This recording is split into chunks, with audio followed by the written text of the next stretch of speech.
අපි මේ රොෂාන් අද පොඩ්ඩක් කතා කරන්න හිතුනා. දැන් අපි හැම වෙලේම කතා කරනවනේ මේ ටෙක්නොලොජි ගැන, ස්කිල් එක ගැන කතා කරනවා. ඉතින් අපි කොහොමද මේක හරියටම ඉගන්න? දැන් හැම වෙලේම කෙනෙකුට තියෙන ප්‍රශ්නයක් තමයි මේ ප්‍රොසෙස් ගැන කතා කරේ නැති වුණාට ප්‍රොසෙස් නැතුවත් මේක මේවා හදාගන්න පුළුවන් විදි තියෙනවා. නේද? ස්කිල් ලේබර් කෙනෙකුටත් මේක කරන්න පුළුවන්. ඉතින් ඒක නිසා තමයි අපිත් එක්ක ගොඩාක් වෙලාවට ගොඩක් අය සම්බන්ධ වෙලා තියෙන්නේ ලංකාවේ මේ ස්කිල් එක කියන එක.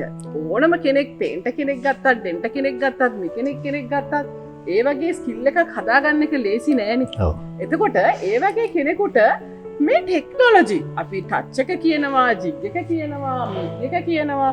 මේ ටෙක්නොලොජි දුන්නාම ඒ ස්කිල් එකට මොන වගේ වැලියු එකක් ඇඩ් වෙනවද රොෂාන්? ඇත්තම කියනවනම් දැන් ස්කිල් එක තියෙන අය ඉන්නවා ටෙක්නොලොජි නැතුව.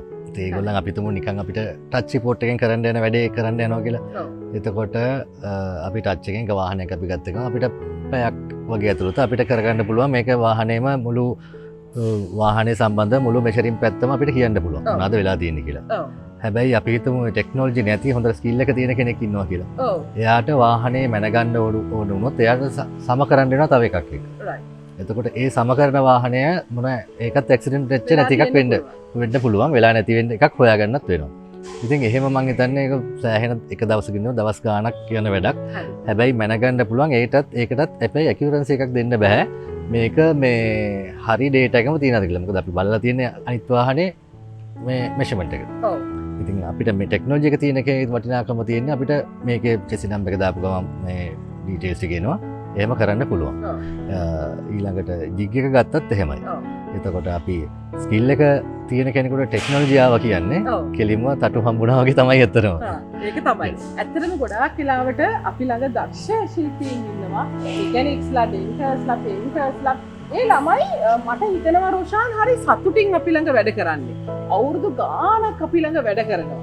මොකද පළවෙනියටම ඒගොල්ලන්ගේ හෙල්ත් එකට දැන් අපි good practices කරනකොට ඒගොල්ලන්ගේ හෙල්ත් එකට හරිම සේෆ්.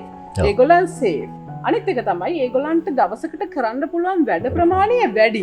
එතකොට අපි අල්ටිමේට්ලි බලන්න ඕනනේ ඒගොල්ලන්ගේ කොහොමද ඒගොල්ලන් කොයි වගේ ආදායමක් ගෙදර ගෙනියනවද කියලා. එතකොට අපි හරි ටෙක්නොලොජි එක දුන්නාම ඒ ළමයින්ට කරන්න පුළුවන් වැඩ ප්‍රමාණය වැඩි වුණාම හොඳ ආදායමක් මං හිතන්නේ අපේ ළමයි අරගන්නවා නේද?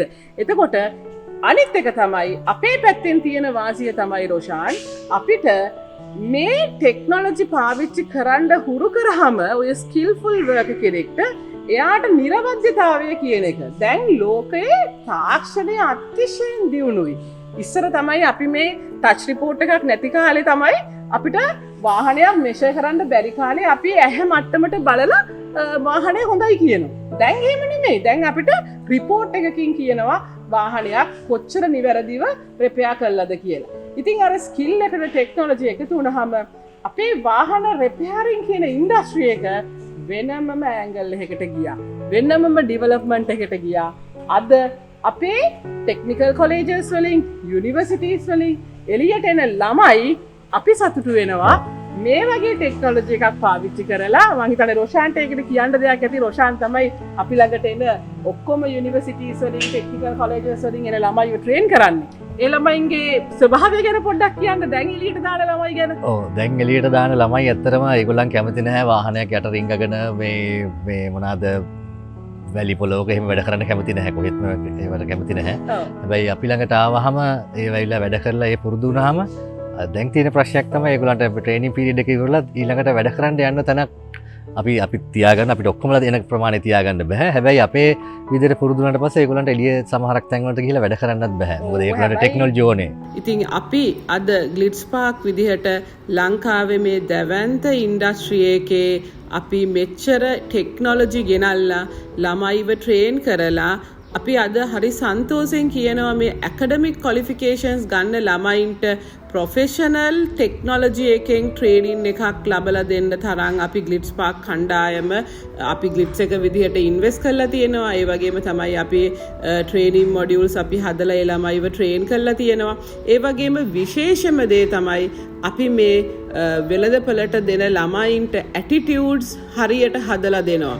ඉතින් එතකොට ඇකඩමික් කොලිෆිකේෂන් එක ප්‍රොෆෙෂනල් ෆ්ලෝ ට්‍රේනින් එක ඒ වගේම ඇටිටියුඩ් හොඳ ළමයෙක්ව තමයි අපි ග්ලිට්ස් පාක් එකෙන් එළියට බිහි කරන්නේ. ඒ ළමයින්ට ලෝක වෙළඳපොලේ ලොකු ඩිමාන්ඩ් එකක් තියෙනවා නේද? ඒ ළමයින්ට අද අපි ළඟ වැඩ කරොත් හෙට වෙනකොට ලෝක වෙළඳපොලට යන්න තරම් ලොකු නොලෙජ් එකක් තියෙනවා.